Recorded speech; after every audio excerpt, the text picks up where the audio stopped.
मेरे सभी प्रदेश देश के मित्रगणों, बड़ी संख्या में हमारे बड़े बुजुर्ग भी आजकल सोशल मीडिया का हिस्सा हैं, इसलिए उनको सबको प्रणाम करता हूँ। बच्चों को बहुत स्नेह प्यार के साथ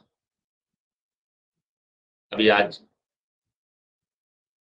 कोई लाइव प्रसारण का कार्यक्रम नहीं था। अचानक बैठा कुछ काम कर रहा था, मुझे लगा एक बार आप सबके साथ थोड़ी चर्चा कर लूं। कल भारत के आदरणीय प्रधानमंत्री, विश्व के सबसे लोकप्रिय नेता माननीय श्री नरेंद्र मोदी जी ने राष्ट्र के नाम संबोधन के समय में जहां 20 लाख करोड़ के पैकेज की घोषणा की है,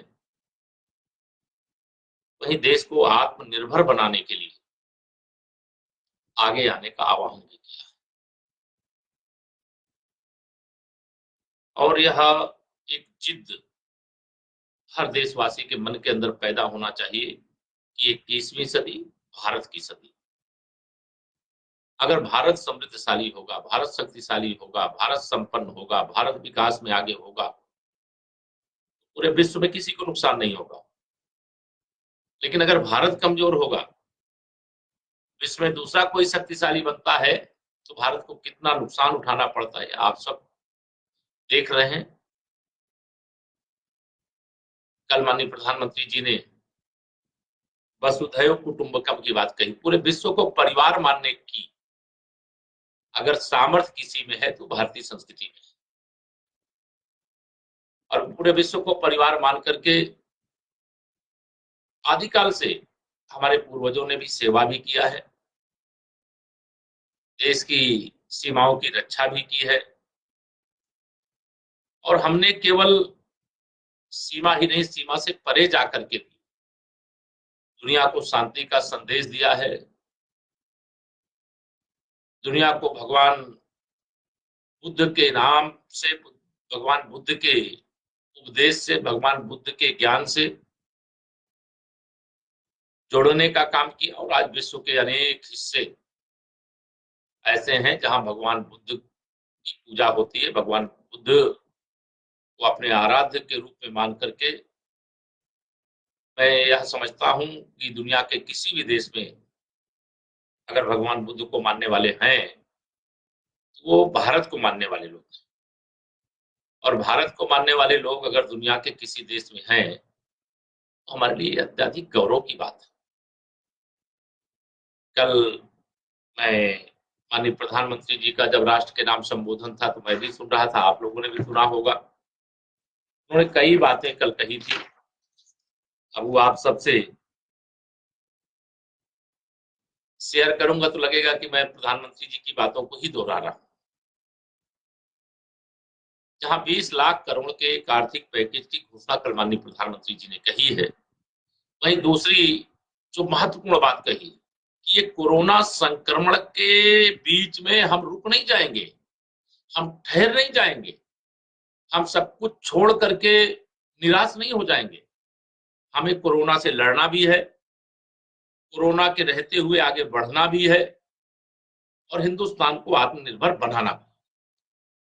लेकिन कल से मैं लगातार अपने विपक्ष के नेताओं को, चाहे वो कांग्रेस के हों, चाहे सपा के हों, चाहे अन्य जो भाजपा विरोधी हों, चाहे वो माननीय मोदी जी के विरोधी हों, सब ट्विटर पे उनको एक विरोध करने का मसाला मिल गया है, हथियार मिल गया। यह पैकेज इस देश को कितना आगे ले जाने का है, इस पैकेज का क्या उद्देश्य है, कल माननीय प्रधानमंत्री जी ने राष्ट्र के नाम संबोधन के समय बताया था कि भारत सरकार की जो आदरणीय वित्त मंत्री हैं निर्मला सीतारमण जी, आज वह देश को बताएंगे कि इस पैकेज को किस किस प्रकार से, किस किस सेक्टर में कैसे कैसे इसका लाभ लोगों को प्राप्त होगा, यह आज बताएंगे। लेकिन अभी उसका विवरण नहीं दिया गया। 20 लाख करोड़ के पैकेज की घोषणा हुई और जो विपक्षी दल के नेता हैं उनके पेट में दर्द होने लगा। इसीलिए मैं आप सबसे कहता हूं कि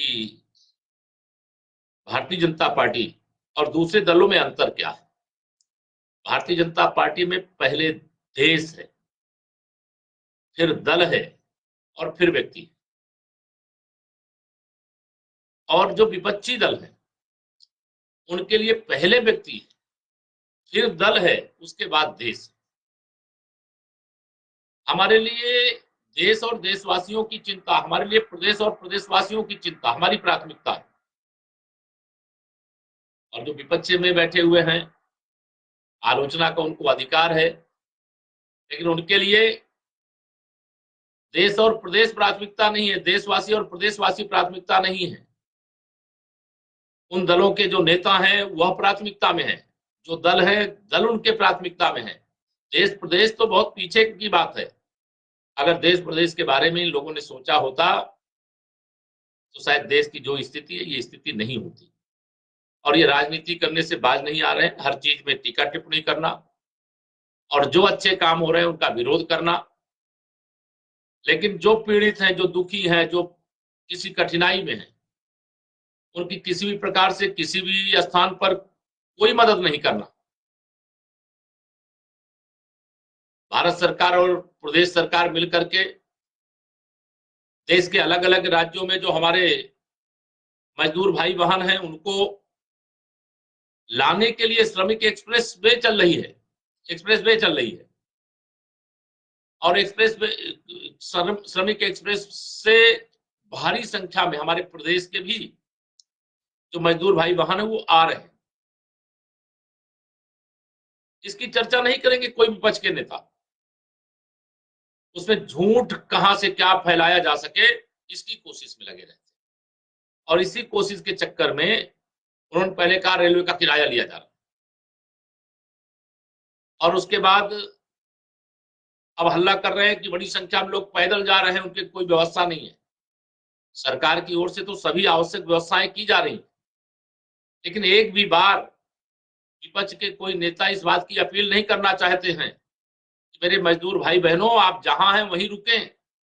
आपके लिए सरकार के माध्यम से श्रमिक एक्सप्रेस चलाने का काम शुरू हो गया है, भारी संख्या में लोग आ रहे हैं, आपका भी नंबर आएगा, आप भी आएंगे। ये अपील नहीं करेंगे। लोग पैदल आए, चाहे साइकिल से आए, चाहे मोटरसाइकिल से आए, चाहे किसी प्रकार के वाहन को किराए पे करके आए। इतना ही इन सब लोगों के जितने भी विरोधी दल के नेता हैं उनकी चिंता न करके सरकार तो चिंता कर रही है, हमारी पार्टी भी चिंता कर रही है। कोई अगर पैदल आ रहा है, कोई भूखा है, कोई प्यासा है, तो उसके लिए जो कर सकते हैं कर रहे हैं, लेकिन उसको मुद्दा बनाएंगे। लेकिन एक बार क्या सरकार कतई चाहेगी? हमारी ना सरकार चाहती ना हमारी पार्टी चाहती। लोग जहां पर हैं वहीं पर रहें। उनसे हाथ जोड़ करके मैं फिर अपील करता हूं। और जब उनके आने का नंबर आता है, व्यवस्था चल रही है, एक साथ लाखों लाख की संख्या में कई बड़े स्थानों पर, मुंबई दिल्ली आदि स्थानों पर हैं, एक एक दिन में लाख लाख 2-2 लाख लोग नहीं लाए जा सकते। 10-10, 15-15, 20-20 हजार लोग प्रतिदिन आ रहे हैं और लगातार लाने का काम चल रहा है, लेकिन इस बात को वो ध्यान में नहीं रखेंगे। मैं आप सब लोगों को आज यहाँ पर जो कल माननीय प्रधानमंत्री जी ने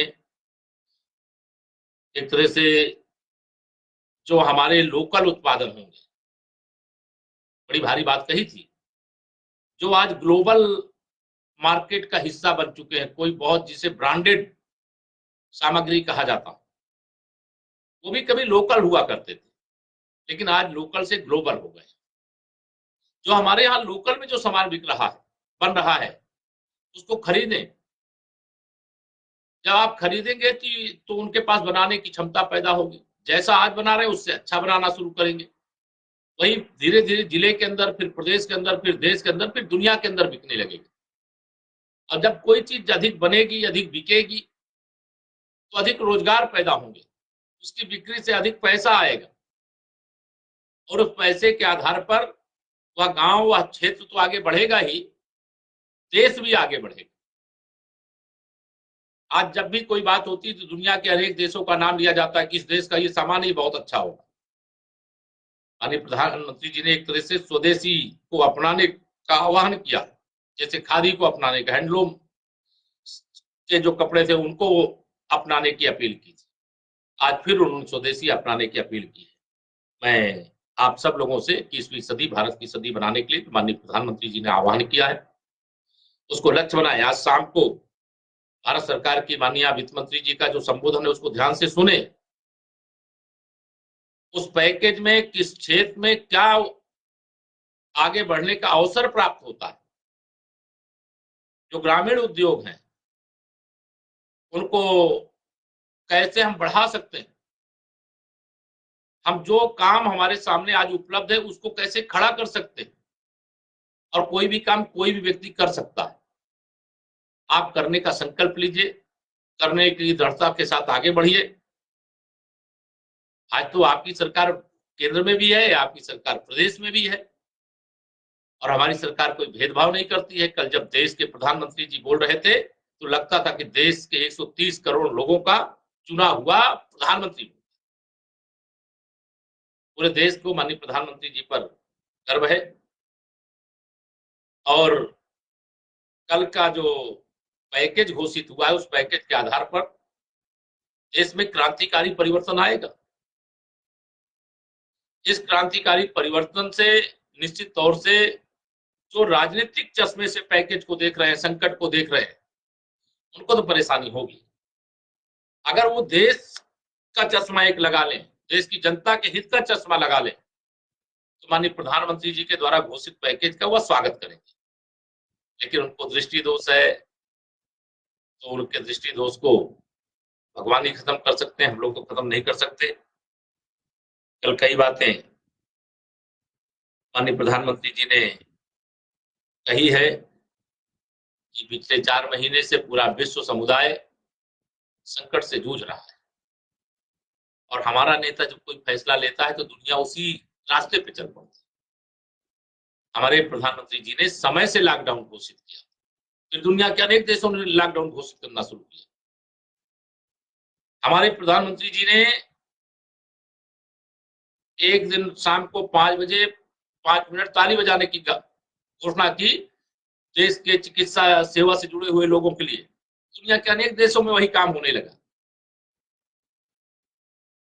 अब जो राहत पैकेज की घोषणा की गई है, इस घोषणा के बाद आप देखेंगे दुनिया के अंदर जो मेरे प्रधानमंत्री, आपके प्रधानमंत्री, देश के 130 करोड़ लोगों के हृदय में निवास करने वाले प्रधानमंत्री जब इस देश का नेतृत्व कर रहे हैं, तो हमें आपको चिंता नहीं होनी चाहिए। मैं आप सबको बहुत शुभकामना, बधाई देते हुए जो कल आह्वान हुआ उसको सफल बनाए, यही निवेदन कर अपनी वाणी को विराम देता हूँ। जय श्री राम। हेलो जी, नमस्कार जी भाई साहब। मैं ठीक हूँ, मैं ठीक।